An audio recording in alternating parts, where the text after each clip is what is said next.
Amen. Praise God po no na napakasarap talagang magpuri sa ating Panginoon at tunay na dakila ang Panginoon sa ating buhay. Amen po ba? Amen. Talagang naranasan natin kung gaano kadakila ang Panginoon, kung gaano kabuti ang Panginoon sa ating buhay.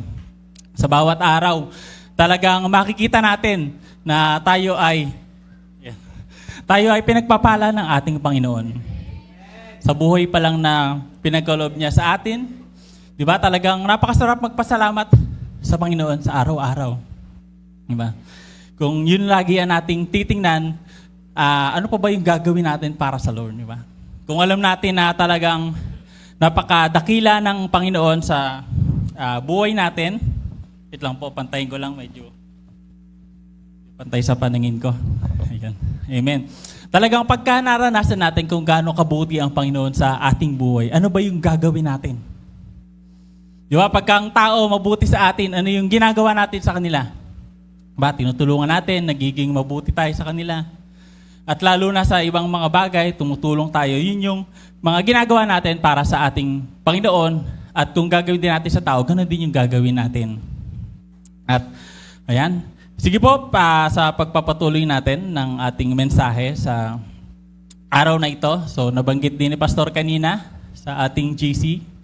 At nga pa pala, si Pastor ngayon ay nasa Tagaytay po. Siya po ay invited speaker. So, pag-pray din natin, baka po tayo, no? Sige po, ipag-pray na din talaga natin si Pastor sa oras na ito, no?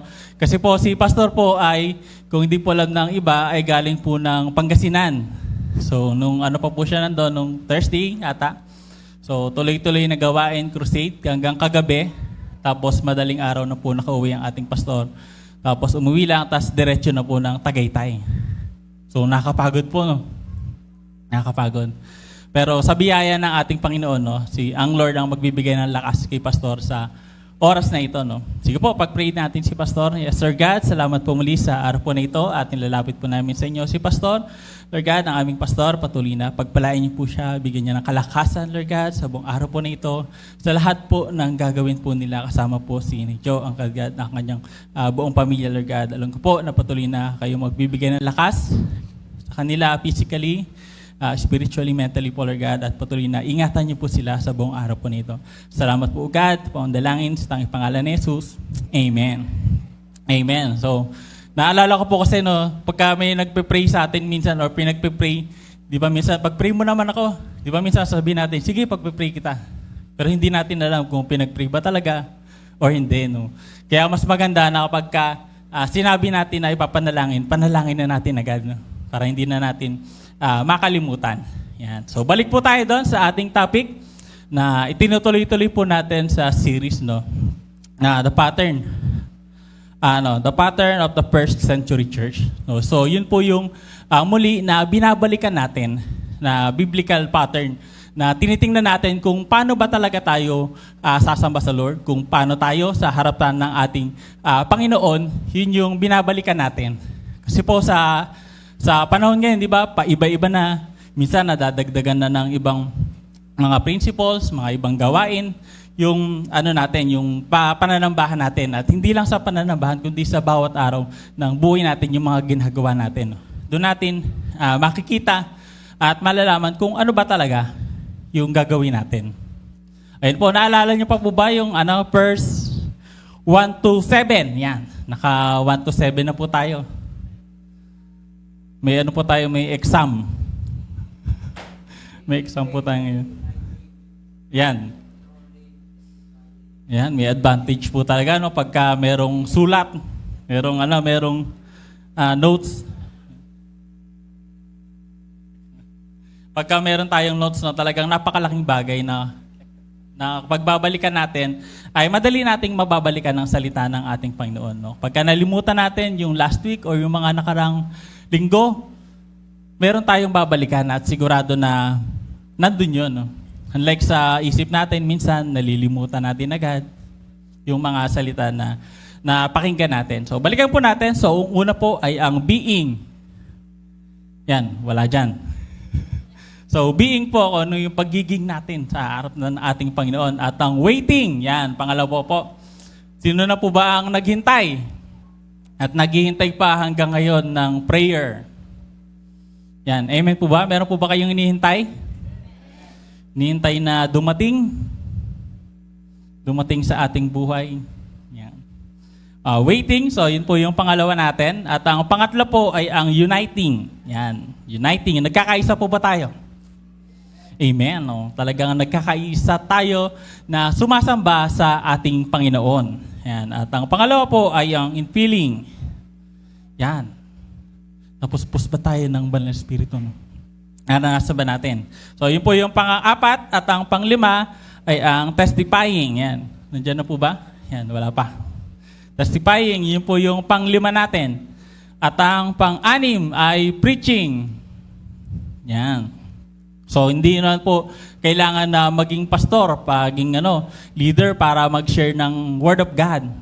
Kundi kahit nasaan tayo, basta meron tayong nililid ng Lord na share natin. Share natin.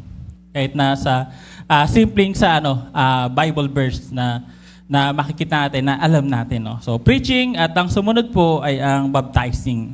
Yan. Yung pagsunod natin sa ating Panginoon. So una, yung last week, di ba, pagka humingi tayo ng tawad sa Lord, talikuran natin kung ano yung kasalanan na nagawa natin at sumunod tayo sa ating Panginoong Hesus. So yun po yung kasunod no obedience. Yun po yung isang napakahalaga na gawin natin.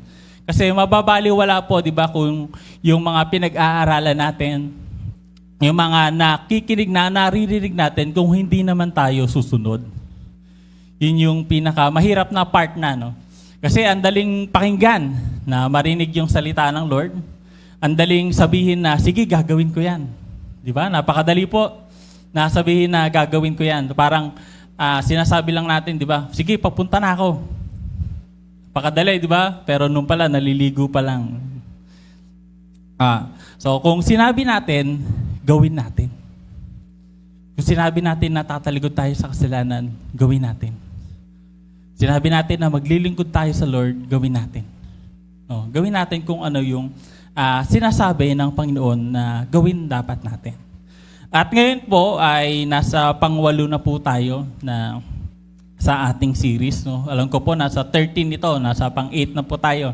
So mga ilang Sundays pa. So nung mga nakaraan po is yun yung mga pinag-aralan natin. At ngayon naman po, ang ating pang-8, ayan, nandyan na po pala, ay ang devoting. Yan. Sige po, makibukas po kayo sa akin sa Acts. So, ang kinuhanan po natin ito, ang series na ito ay sa Book of Acts, chapter 1 and 2. So, ngayon po ay sa chapter 2 tayo ng Acts.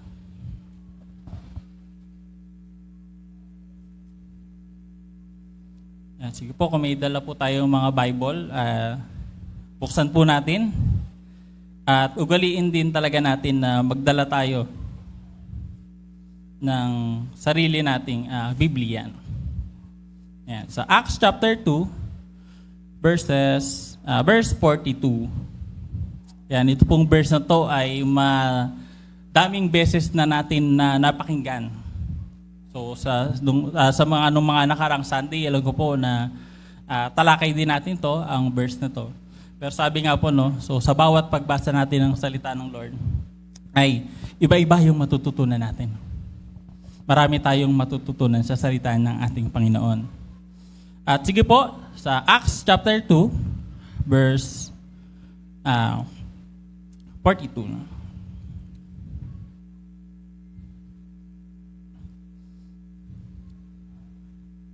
To 42. Sige po, basahin po natin.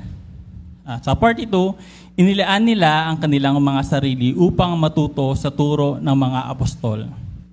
Nagsama-sama bilang magkakapatid, nagsalo-salo sa pagkain ng tinapay at manalangin. Tayo po ay manalangin. Lord God, salamat po muli sa araw na ito at sa pag-aaral namin ang inyong mga salita. Dalangin po namin na patuloy na gabayan niyo po kami, buksan niyo po ang aming mga puso, ang aming isipan upang sa pakikinig namin ng inyong mga salita ay patuloy na tumimo ito, O God, sa aming puso at may apply din namin sa aming buhay. Patuloy na gabayan niyo po kami, kayo po lamang po ang maitaas sa amin sa oras po na ito. Ang mga salita niyo na ito ay patuloy na na mapagbuli-bulahin namin at maaral namin ng buong puso, buong isip namin, may apply po namin ito.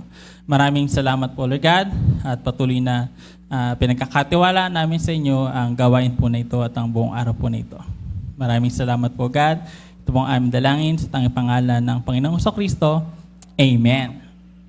Amen.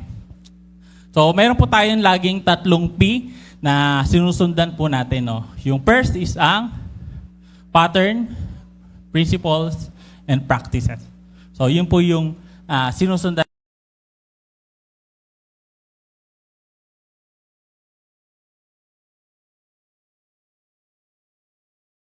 Self.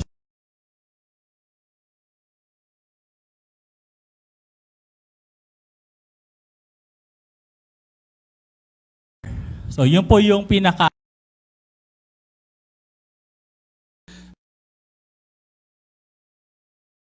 mga dapat nating gawin.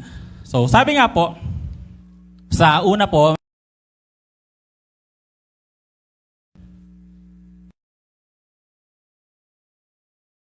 amen. Pero hindi po ng mga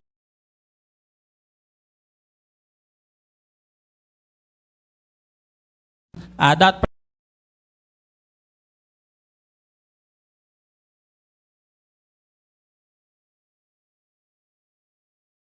ginagawa natin na talagang gagawin natin kahit na ano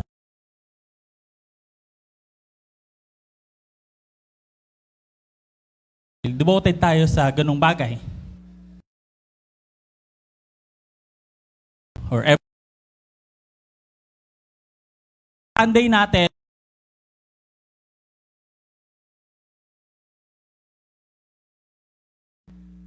mag-church ako.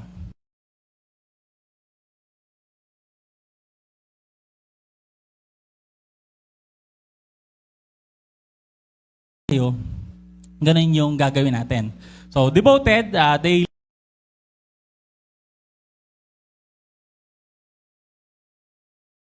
po yung isa din sa meron sa Lord.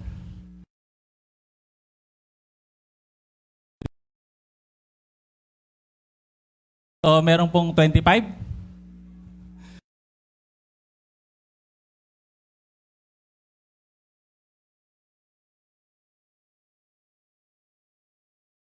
Paki-compute na lang po kung ilan.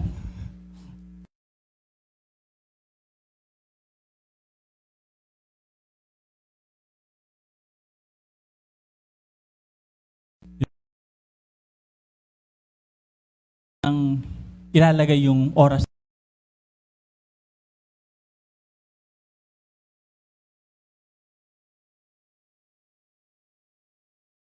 Umaga.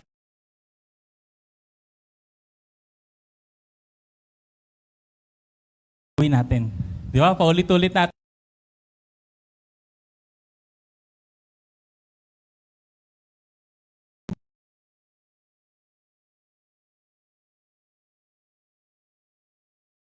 Sa para dito, para sa pananambahan natin. So yung pala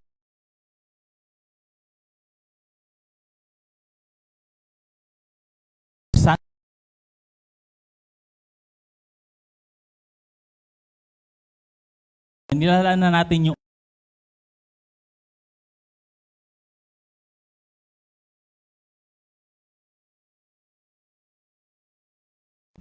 priority po ba natin si Lord? Amen. So, dapat naglalaan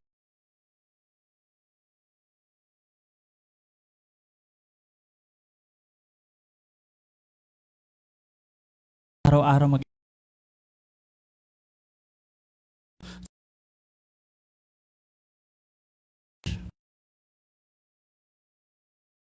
mga meron tayo.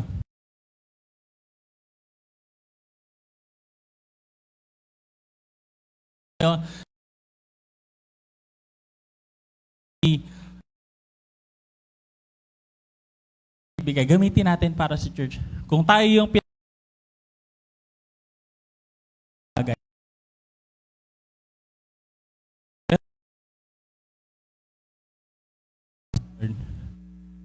ng buong puso, bigay natin sa Lord.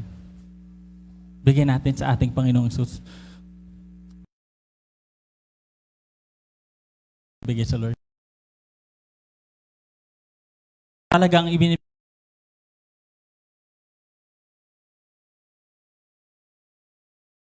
sources. Ito nga na time, di ba? Wala namang ano doon. Yung gantong oras, pumunta tayo, mananambahan tayo. Di ba? Maghihintayan kaya yun sila. O, nasan ka na? Nasan ka na? Nandito na kami.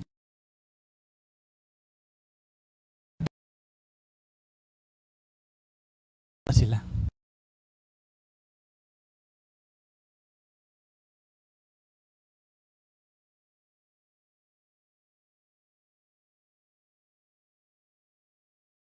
Nila.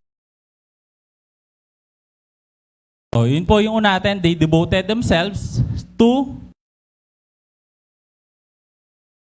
teaching. So, they listen to the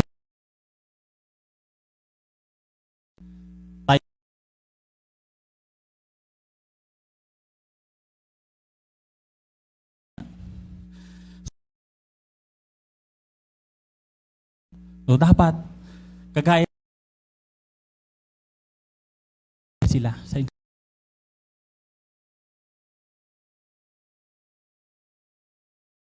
salita.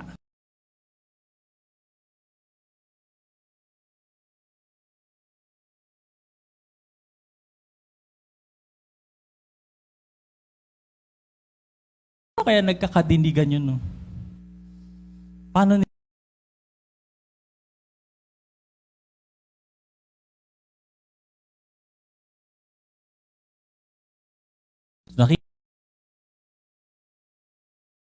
So,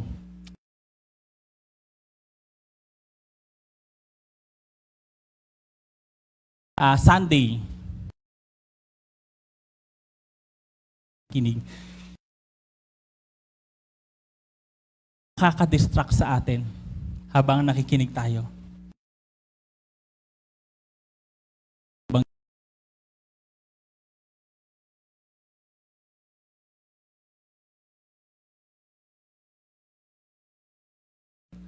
Kaya isa ito sa magandang practice. Tayo talagang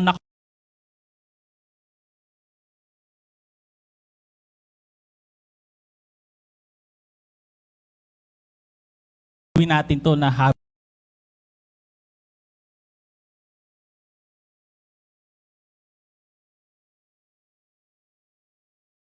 So, nakapokus.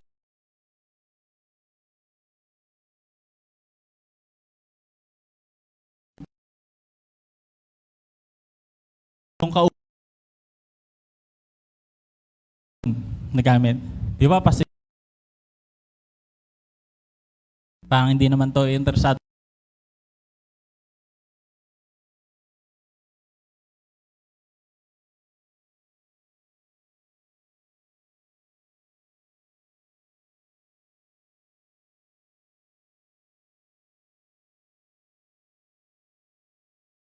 No. Salita ng ating Panginoong Hesus. So, hindi lang bas, no? Tayo, di ba?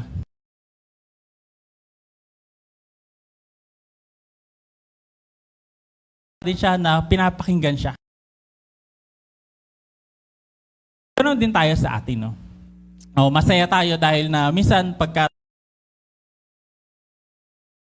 ibang tao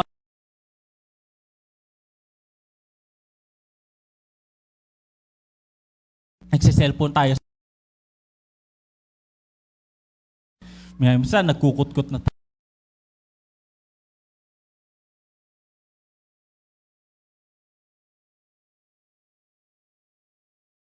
Salita ng actions natin. Dapat instructions na sinasabi sa atin, magagawa talaga natin.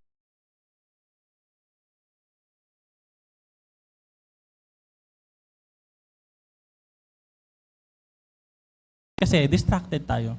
Hindi tayo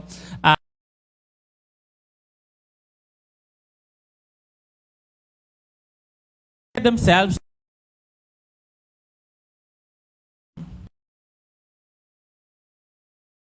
time with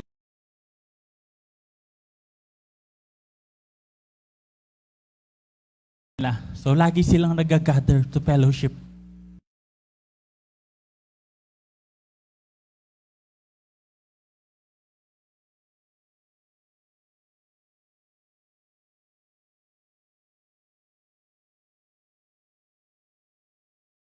Ginagawa natin, may fellowship din tayo.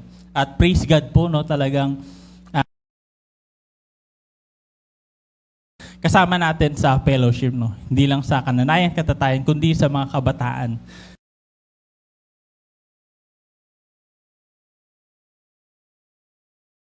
Para sa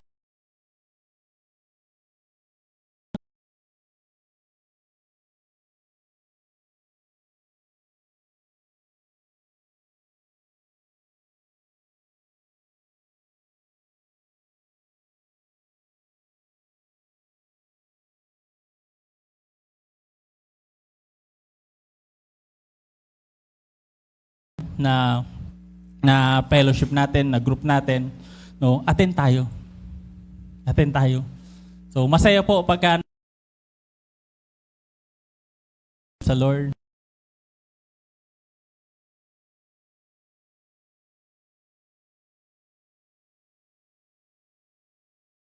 Time nila para doon. So kami po ang para sa fellowship, no. At ang mga ibang araw. So yun po yung pangalawa natin. So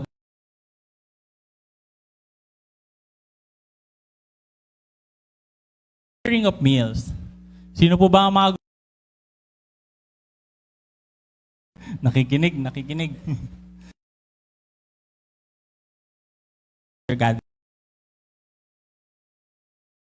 Hindi mawawala. Yun yung nakikita. Fellowship, di ba, talagang hindi mawawala ang kainan.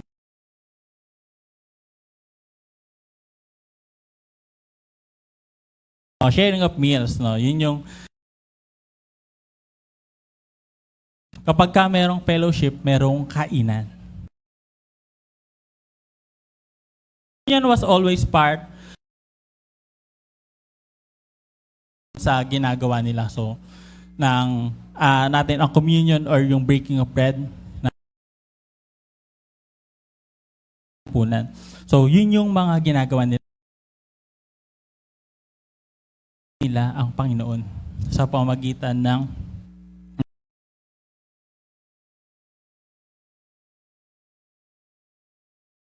apat, lima na ginagawa nila. So, they devoted themselves to apostles' teaching, fellowship, sharing of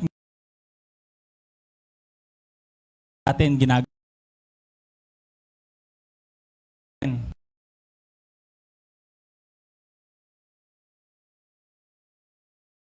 Ka-fellowship natin. Important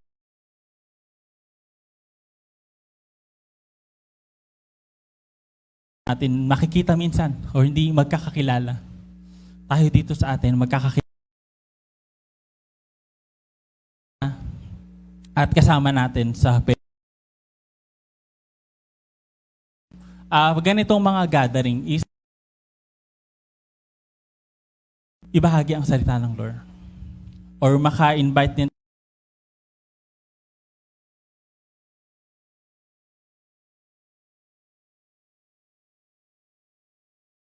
salita ng Lord.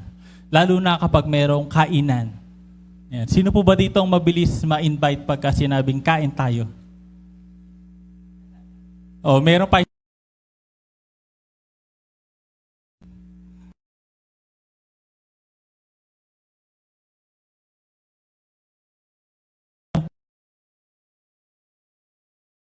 Ganun yung sabi, no?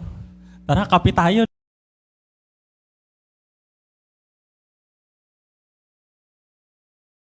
At sabi natin, tara, kain muna tayo. Tapos libre ko.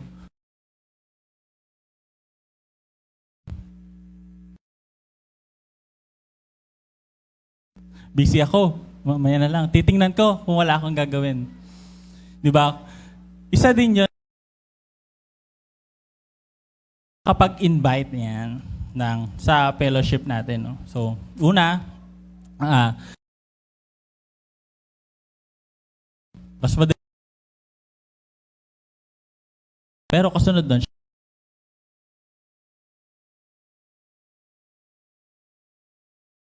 ganun yung mga ginagawa.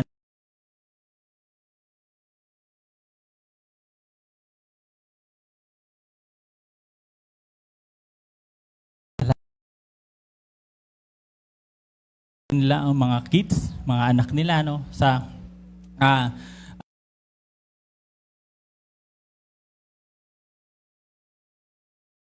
natin no.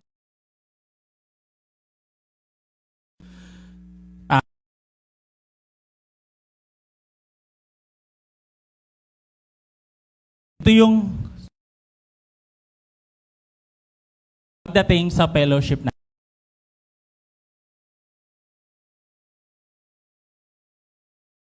At ang sumunod po ay true devotion to God result. So napaka-importante po na kung totoong devoted tayo sa ating Panginoong Hesus, nagre-resulta yun dapat sa actions natin. Sabi nga natin kanina, napakadaling sabihin na devoted tayo sa Lord. Napakadaling sabihin nun. Actions natin. Sa ginagawa.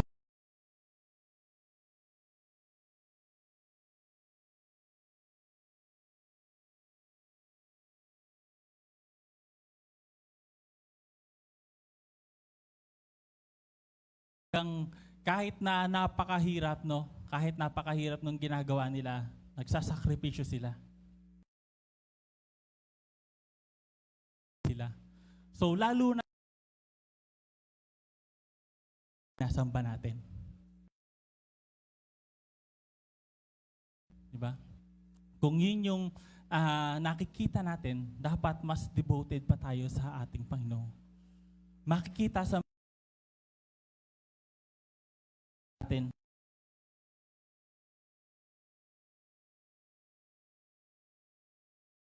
isip na pumunta sa church at sumamba. Yan talaga makikita sa actions natin.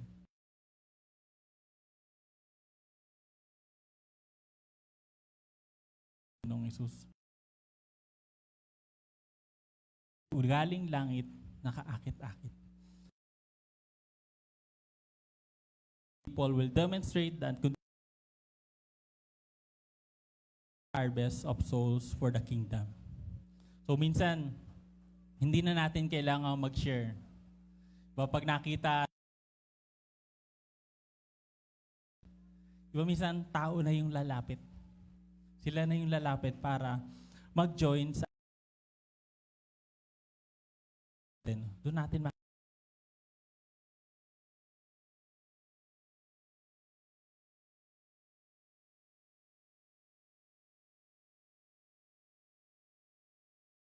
natin yan. At yun yung dapat talaga natin gawin. No, hindi natin makikita yung principles na yun kung hindi natin yung mga yung pattern na yun kung hindi natin ilalagay sa action. No, kaya napakahalaga na kung pinapakinggan natin ang salita ng Lord, kung devoted tayo sa ating Panginoon, ipapakita natin yun. Papakita natin sa actions.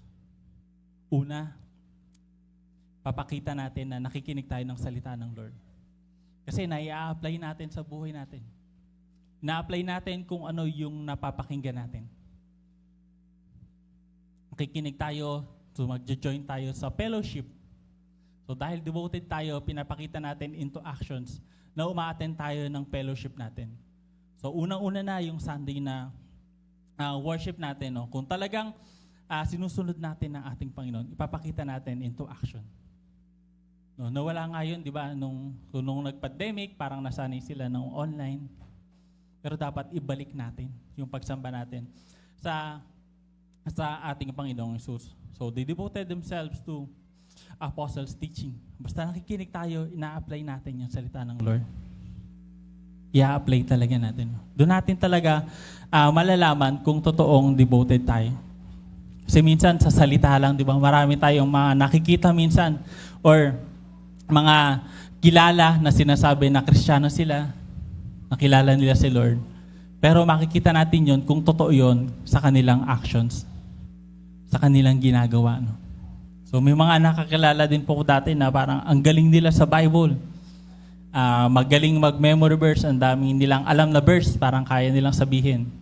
Pero pag nakita mo mga sa iba-ibang lugar, napakalakas magmura. Yan, nakikita nila sa pamumuhay. Mali yung kanilang pamumuhay. So, marami silang alam, pero hindi nila ina-apply. No? Kaya napakalaga sa atin na habang nakikinig tayo ng salita ng Lord, ina-apply din natin sa buhay natin. Napakahalaga po nun yung application. Para hindi masayang yung mga ginagawa natin para sa Lord. Kailangan nating i-apply natin. No? So, true devotion to God results into action. Action. Yun po yung kailangan nating gawin. So, yun po yung natin, yung ang ating pattern at ang principles na susundan po natin. So, dako po tayo sa ating pangatlong P. So, ano nga po yung pangatlong P? Practice. Yan. Practice. No. So, these patterns of practices must always be a part of any church gathering.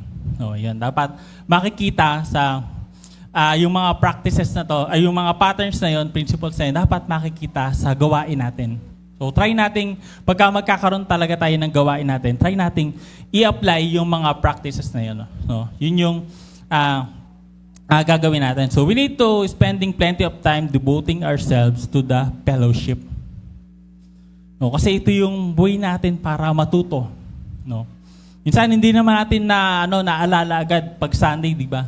Kaya nilaglagay tayo ng mga gathering, mga fellowship pa in between ng linggo na yun para mas mapagbulay-bulayan natin at aralan natin. No? So we need to spending plenty of time devoting ourselves to the fellowship, the gathering of the believers, so we can build up each other. No? So, yun yung kailangan natin gawin. So, fellowship talaga. Fellowship. Yun yung magpapalakas talaga sa atin. No, pwede tayo talaga sa bahay natin, no? Pwede tayong manalangin, mag-worship sa Lord. Pero iba pa rin sa pakiramdam pagkasama tayo sa fellowship. Amen po ba? Amen. Talagang mas masaya at mas mabilis tayong matututo at talagang mag-i-enjoy talaga tayo sa fellowship natin. So, the fellowship must include the study of the Word of God, sharing of meals, communion, and prayer for one another. So, yun po yung dapat natin gawin pagdating sa fellowship. So, syempre, una, devoted muna dapat tayo. Ang bawat isa sa atin. So, hindi natin magagawa yon kung wala tayo. Kaya dapat simulan natin sa sarili natin. So, devote natin yung sarili natin sa pag-attend natin ng fellowship, no. Yun yung kailangan natin gawin. At kung titingnan natin kasi sa panahon ngayon, di ba? Titingnan natin, minsan yung mga ibang gawain parang nagiging show na. Nagiging performance. Yun na yung nakikita natin. So hindi na nakikita si Lord sa pag-worship, kundi yung galing na nung tao na tumutugtog. Yung galing na ng taong nagsasalita. Diba? Pagka gano'n na yung nakikita natin, parang iba na to. Parang gano'n yung nangyayari sa panahon ngayon. So it has become a stage show where people come to watch a performance. So, huwag nating hayaan na dumating sa ganong punto tayo. Dahil mayroong ibang mga churches na gano'n na yung nangyayari. No, when ministry become a performance, the sanctuary becomes a theater. No, the congregation becomes an audience, the worship becomes entertainment. No, and people's applause and approval become the ultimate measure of success. Kapag ka naging ganun na yung gawain, parang hindi na para sa Lord yun. Hindi na para sa Lord. makikita natin parang ang nagiging success na ay makita na pumapalakpak yung tao para sa atin. No, pagka naging gano'n na, hindi na yun pagsamba para sa Lord. Kaya laging ang focus natin ay para sa Lord. So kanina po sa devotion ng worship team din, no? So yun po yung isa sa shinare ng ating speaker po, no? Na ginagawa natin ang lahat ng bagay para sa Panginoon. Hindi natin ginagawa to dahil sinabi ng magulang natin, dahil sinabi ng kapatid natin, "Uy, attend ka sa church." Ginagawa natin to para sa Lord. Ginagawa natin to para sa Lord. At kung ginagawa natin to para sa Lord, di ba, hindi tayo matitison. Hindi tayo hihinto pagka mayroong dumaan na pagsubok sa atin. Dahil alam natin na ginagawa natin ito para sa ating Panginoong Hesus. At isa pa po sa nangyayari minsan, no, sa mga churches na makikita natin, no, na yung iba, parang they all come to be blessed. Masarap naman yan, di ba, na kapag mag-worship tayo, ay para ma-bless tayo. Yun naman yung isa sa atin, di ba? Pero dapat, meron din tayong magiging part. No? Dapat, nagpa-participate din tayo sa ating mga gawain. No? So, no wonder we now have more consumers than contributors. No? Parang ang nangyayari, umattend lang tayo sa church para ma-bless tayo. Para makakuha tayo. Diba? Ganun lang minsan yung nangyayari. So, hindi natin nakikita na mag-join ako sa fellowship. Mag-join, tutulong ako sa fellowship, no? So, they all come to be blessed and not to participate or minister to everyone, no? Such selfishness must never be encouraged, no? No, okay yun na ma-bless tayo sa pagsamba natin sa Lord. Pero mas okay kung magpa-participate tayo. So, hindi lang tayo pupunta sa church para lang ma-bless tayo. So, pasok tayo sa church, paglabas, pagkatapos, uwi na agad. Di ba merong mga ganon na tao, or sa mga, lalo na siguro sa malalaking church, no? Pagkapasok sa church, sasamba, mabibless, tapos uuwi na. So, dapat ang gagawin natin, sasamba tayo sa Lord at magpa-participate tayo. Pa-participate tayo sa pagsamba natin sa Lord. At lalo na sa fellowship natin. Huwag nating hayaan na tagabutas lang tayo ng upuan. Diba? Dahil lagi lang tayo nakaupo, upo lang tayo, mayroon pa tayo sariling upuan, at lalabas na tayo. So huwag nating hayaan na ganun yung gawin natin. Huwag nating hayaan na parang stagnant lang tayo. Kung anong ginagawa natin, paulit-ulit na lang natin ginagawa. So gawin natin, attend tayo sa church, attend tayo ng fellowship, at mag-participate tayo sa fellowship. Di ba, napakasarap po no? Na nakikita natin yung bawat isa na uma-attend at nag-join, nagpa-participate. Di ba? Siguro po sa una, yung mga mahiyain, no? Talagang natatakot, nahihiya na mag-join, magsalita. Pero marami sa atin na nagsasabi na si ganito, nagsasalita, no? Nagpa-participate na. So napakasarap sa pakiramdam na kapag gano'n yung kapatiran natin. No? Kaya bigyan natin ng pagkakataon ang bawat isa na talagang sumamba sa Lord at magsalita at magpagamit din sa ating Panginoong Hesus. Amen po ba? Amen. So, meron din po tayo mga bagay na nakikita natin na nawawala na din sa mga gawain. No? Meron tayong nakikita. So, huwag nating hayaan na ito yung mawala sa atin. So, no more desire to serve. Naramdaman na po ba natin yun? Parang napagod tayo. Minsan napapagod din talaga tayo, di ba? Di naman tayo laging malakas.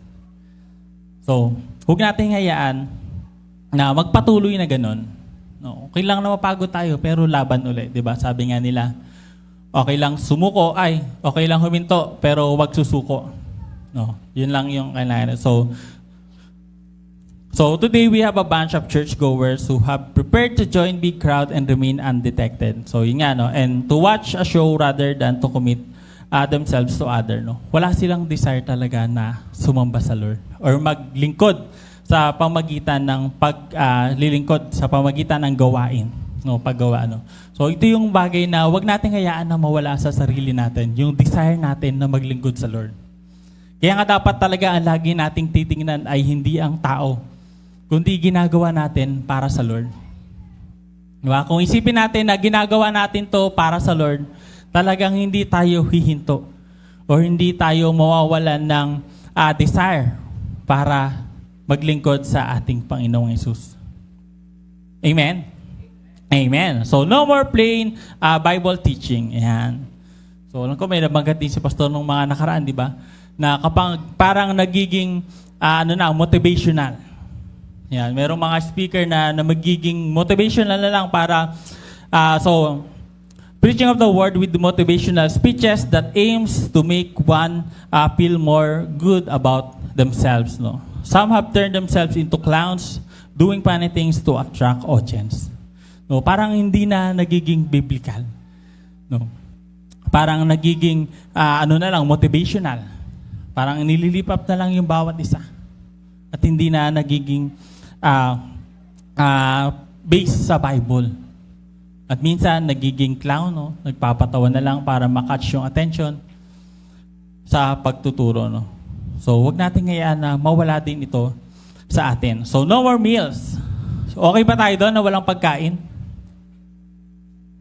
O hindi? So, kung kaya natin, no, sa after ng fellowship, pwede tayong maglagay ng kainan din. No? So, sa atin, no, kung minsan meron talaga tayong gano'n, no? Kapag after ng service, meron kainan. Sa fellowship, meron ding kainan. Okay po ba yun na meron kainan palagi? Amen po ba? Amen? Yun, yung mga nag-amen po, yun po yung magbibigay pag may pagka meron tayong fellowship, no? Meron tayong fellowship. So, no more daily communion. So, ito yung naging kasanayan na din talaga natin, no? Yung ating banal na hapunan ay ginagawa natin every month, no? Every first Sunday. So, noong mga panahon pala na yun, araw-araw nilang ginagawa, no? Araw-araw nilang inaalala si Lord. Di ba yun yung isang purpose ng communion? Ang pag-aalala natin sa ating Panginoong Hesus. No, kung kaya pala natin na gawin yun every fellowship, no, napakasarap din. Na inaalala natin ang ating Panginoong Hesus. Inaalala natin yung kabutihan niya sa atin, yung pagsakripisyo ng buhay niya para sa atin. No, kung kaya natin gawin natin. No? And sumunod po ay no more prayers. Ayan. So ito po yung sabi din kanina, you will hear people say, let's pray for it or I will pray for you, but never will. Ayan. Pagka nagkaroon tayo ng pagkakataon para ipag-pray yung kapatid natin, o merong naghingi sa atin ng prayer request na ipag-pray natin, wag nating sabihin na ipapanalangin kita. No? Kundi pagkarinig pa lang natin, ipanalangin na natin. So lang ko po, ganyan ang ating mga prayer warriors. Amen po ba? Na kapag ka merong prayer request, bago nila i-share sa iba, na panalangin na nila. So gawin nating practice yun, na kapag ka meron tayo na kapatid or hindi man kapatid, kakilala na nagpapapray sa atin, ipag-pray na natin. Or minsan, kahit na hindi sinasabi nung kapatid natin, nung kakilala natin na ipag-pray sila, minsan nararamdaman natin, di ba? Parang kailangan ko itong ipag-pray. So dati po ganun yung nangyayari sa akin na parang laging ganun, parang pag-pray ko to, parang pinililid ako ng Lord ipag-pray. Pero minsan, nung mga nakaraan dati, parang hindi ko nagagawa. Pero kaya ngayon, kaya pagka meron akong feeling na ganun, so hindi man natin marinig talaga yung voice na ipag-pray mo yan. Pero yung sa pakiramdam natin na kailangan ko ito ipag-pray na natin. Huwag nating hayaan na lumipas yung pagkakataon na yun para ipag-pray siya. Diba? Baka mamaya, minsan, pagsisihan pa natin, bakit hindi ko siya pinag-pray? Huwag nating hayaan na gano'n yung mangyari sa atin. No? Kaya napakahalaga talaga na pag-pray natin palagi. No? Pag-pray natin on the spot. Lalo na kapag kaharap natin, kausap natin, ipag-pray natin. So, huwag nating hayaan na yun yung mawala sa atin. And worse, no more commitment. No? So, no more commitment. ito yung isa sa hindi dapat mawala sa atin. Yung commitment natin sa Lord. Yung commitment natin. Kasi napakadaming mga tao na sumusuko dahil sa pagsubok. Pero kung committed talaga tayo sa Lord, may commitment tayo sa Lord, magpapatuloy tayo. At uunahin natin ang ating Panginoon. So kung kaya nating ilaan talaga yung Sunday natin, yung Sunday ko para sa Lord, ito yung commitment ko para sa Lord. Ibibigay ko yung Sunday ko para sa Lord. Hindi ako magtatrabaho, hindi ako maglalaan ng ibang bagay, so hindi ako mag-i-schedule ng laba, ng luto, ng mga gagawin sa araw ng Sunday, kundi ilalaan ko yun para sa Lord. Di ba, marami din tayong mga testimony na nagtitinda, di ba? Na hindi sila nagtitinda pag Sunday. Pero di ba, kung titingnan natin, yun yung araw na mabenta. Yun yung araw na madaming tao. Pero kapag kainuna natin si Lord, mas doble pa yung bibigay sa atin ng Lord. Dahil committed tayo sa ating Panginoon. So, ilaan natin yung Sunday natin. Ilaan natin yung Sunday natin para sa Lord. Para sa Lord. So, hindi lang po yung Sunday natin, o baka sabihin natin, Sunday lang ako pupunta sa church. Sunday lang ako maglilingkod sa Lord. Kundi araw-araw. Maglaan tayo ng time natin para sa Lord. Maglaan tayo ng prayer time natin, ng devotion natin, para sa ating Panginoong Hesus. Yun yung kailangan natin gawin para mas lumakas tayo, mas lumalim tayo sa ating Panginoon. Yung commitment natin.